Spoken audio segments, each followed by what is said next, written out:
ngomong itu seperti itu. Terus kalau yang masculinity, femininity itu tingkat di mana peran jenis kelamin dapat tergambarkan secara jelas. Kalau di Indonesia itu dia termasuk yang masculinity-nya ini 46, berarti dia termasuk low maskulin. Berarti considered as feminine. Jadi Indonesia termasuk feminin. The status and visible symbols of success are important, but it is not always material gain. Jadi di Indonesia itu status itu masih sangat penting. Tapi nggak tentu dilihat dari sisi materi aja.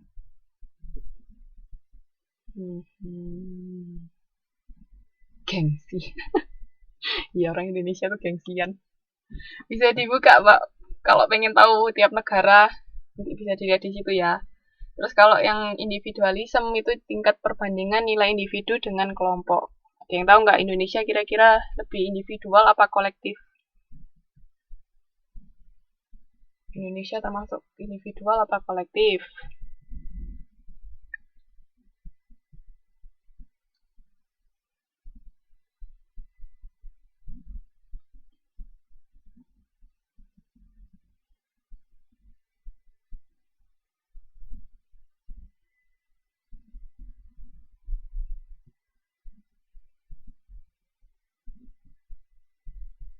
Ini juga bisa dijadikan penelitian. Jadi ini kan kalau ini kan kita bicaranya tentang kalau dari Hofstede kan dia pembagiannya tiap negara, tapi sebenarnya ada juga penelitian yang bilang itu masing-masing individu pun sendiri itu beda-beda gitu loh. Walaupun misalnya kita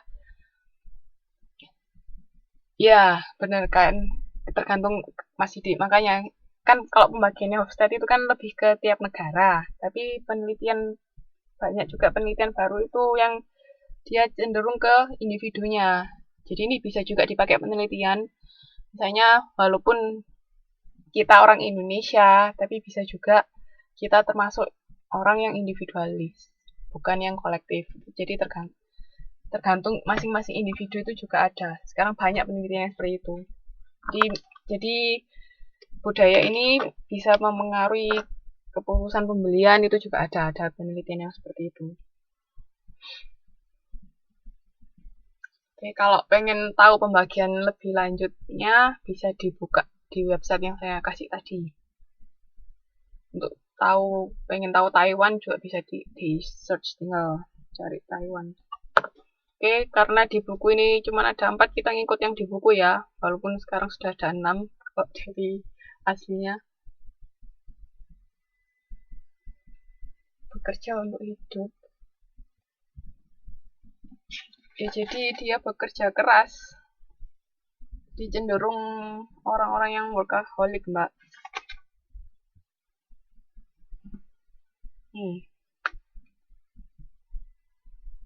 Tingkat di mana peran jenis kelamin.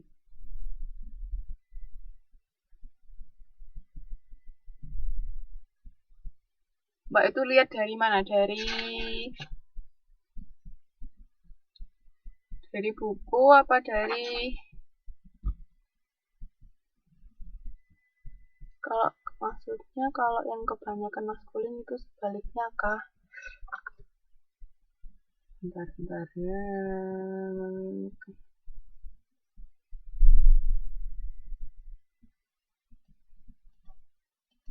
Bentar, saya baca lagi ya.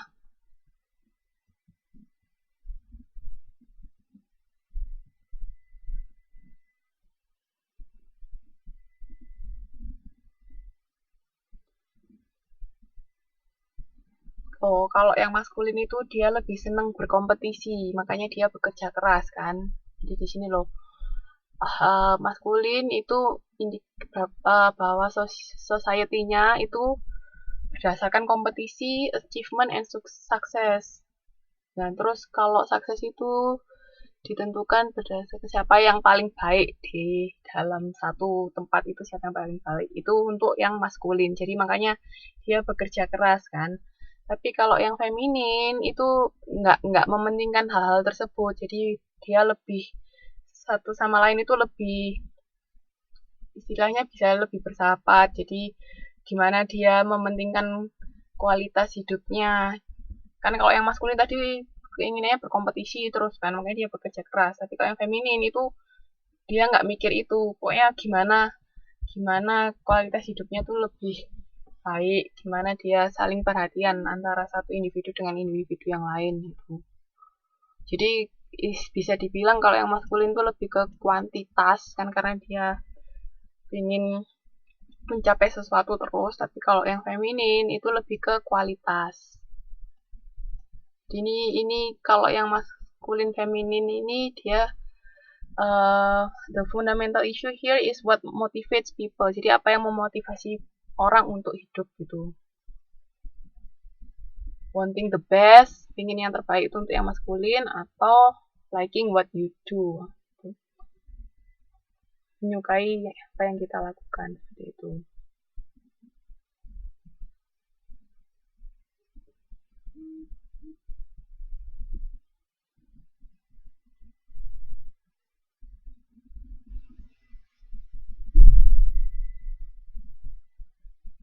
Dia mau ditanyakan lagi?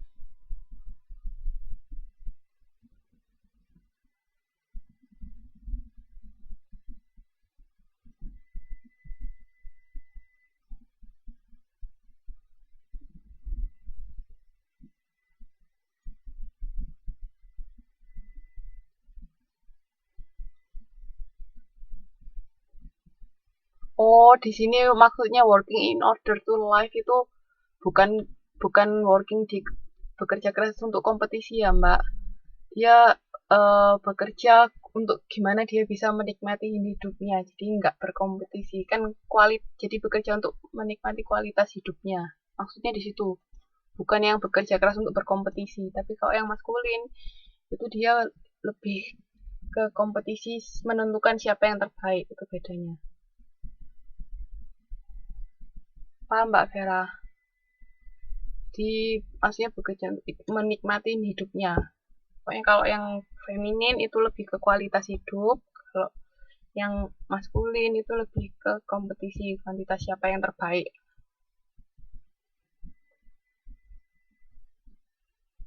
Oke, oke. Ada yang mau ditanyakan lagi sampai sini?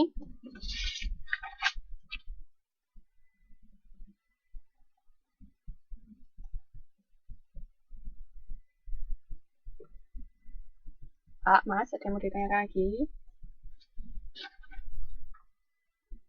Kalau nggak ada, kita lanjut ke karakteristik budaya menurut Loudon sama Vita. Di karakteristik budaya itu bisa ditemukan. Jadi merupakan sesuatu yang ditemukan. Maksudnya itu dapat dimulai oleh seseorang atau kelompok. Ya kan? Jadi kayak kebiasaan itu kan dimulai dari seseorang. Yang makanya budaya bisa ditemukan. Terus kalau budaya itu juga bisa dipelajarin. Jadi makanya kayak misalnya kita orang Indonesia tapi kita datang ke Taiwan, otomatis kan kita untuk bisa hidup di sini kita kan mempelajari budaya orang sini. Jadi kita beradaptasi, makanya budaya bisa dipelajari. Makanya kalau di buku ini ngomongnya beda sama karakteristik biologis. Kalau biologis kan kita nggak bisa ngapa-ngapain. Kayak misalnya warna kulit kita seperti ini ya sudah kayak gini kan nggak mungkin bisa kita rubah. Kecuali kalau mau operasi plastik itu beda lagi ya. Tapi kalau budaya itu masih bisa dipelajarin. Terus budaya diyakini dan disebarluaskan secara sosial. Nah, karena tadi kan budaya ditemukan oleh seseorang kan. Nah, kalau orang-orang lain misalnya setuju dengan apa yang seseorang ini tadi lakukan, ya berarti kan dia yakin akan budaya ini. Makanya mereka berusaha untuk menyebarluaskan. Terus dari situ budaya itu serupa tapi tak sama. Nah, misalnya ada beberapa elemen yang ada pada setiap budaya. Jadi kayak cara memasak, pendidikan, keluarga, pemerintahan, bahasa, hukum, semua kan ada di tiap-tiap budaya. Tapi mungkin berbeda-beda masing-masing gitu. Jadi kayak bahasa, semua punya bahasa, tapi bahasanya beda-beda.